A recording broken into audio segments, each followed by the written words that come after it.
The gate slammed shut with a sound like a death sentence. Sergeant First Class Ava Renshaw hit the dirt hard, dust exploding around her as 3 U.S. Army soldiers stood outside the chain-link fence, smirking like they'd just won the lottery. "Let's see how tough you really are," Staff Sergeant Cole Draven sneered, his massive arms crossed over his chest. Behind him, Specialist Hayes and Private Linden laughed, already placing bets on how long she'd last. 47 minutes earlier, Ava had walked into Fort Irwin's dining facility, a decorated combat veteran with 3 tours in Afghanistan, 2 Bronze Stars, and 8 years as a military working dog handler. She was the new senior canine advisor, brought in to revolutionize the base's dog program. But Draven, who'd run the canine unit like his personal kingdom for 6 years, saw her as a threat. A female threat. "You want to run my unit?" he'd said in the dining hall, grabbing her wrist when she tried to walk away. "Prove you belong." Survive the pen. Now she was inside that pen, surrounded by 6 Belgian Malinois who hadn't been fed in 24 hours. Their ribs showed through short coats. Their eyes gleamed with predatory hunger. These weren't pets. They were 80-pound killing machines trained to take down enemy combatants. The lead dog stepped forward, a massive male with a scarred muzzle and cold, calculating eyes. His lips pulled back, revealing fangs that could crush bone. A growl rumbled from his chest like distant thunder. Behind him, 5 more dogs circled, forming a classic pack attack formation. Outside the fence. Hayes checked his watch. "I give her 30 seconds before she starts screaming." 20, Linden countered. But Ava wasn't screaming. She wasn't even standing. No, she stayed on her knees in the dirt, breathing slowly, deliberately. Her trained eye had already cataloged each dog, the scar pattern on the lead dog's muzzle, the white patch on another's chest, the distinctive limp in a third dog's gait. Her heart nearly stopped. She knew these dogs. "Easy, Titan," she said softly, her voice carrying a warmth that seemed impossible. "Easy, boy." The big Malinois froze mid-growl. His ears snapped forward. His tail, which had been low and aggressive, twitched with uncertainty. A confused whine escaped his throat. "What the hell?" Draven's voice cracked. Ava slowly reached into her jacket and pulled out a faded cloth-patched desert camouflage that still smelled of gun oil and Afghanistan dust. It was a piece of her old combat uniform, something she'd carried across continents and through firefights. Something that bore her scent. The chemical signature dogs never forgot. She held it out. "Remember this, Titan? Remember me?" The scarred Malinois closed the distance in 2 powerful strides. He shoved his muzzle into her palm, inhaling deeply. His entire body went rigid as his brain processed the information. Then his tail started wagging so hard his whole back end moved. He let out a sharp bark, not aggressive, but joyful, and suddenly he was all over her. Licking her face, pressing against her chest, making those deep, grumbling sounds only truly bonded dogs make. Ava wrapped her arms around his neck, tears streaming down her face. "That's my boy. That's my good boy." She'd pulled Titan from a collapsed building in Kandahar after an IED strike. She'd performed emergency field surgery on him, while Taliban rounds snapped overhead.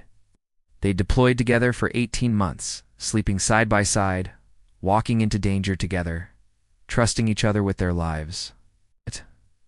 The other 5 dogs sensed their alphas change.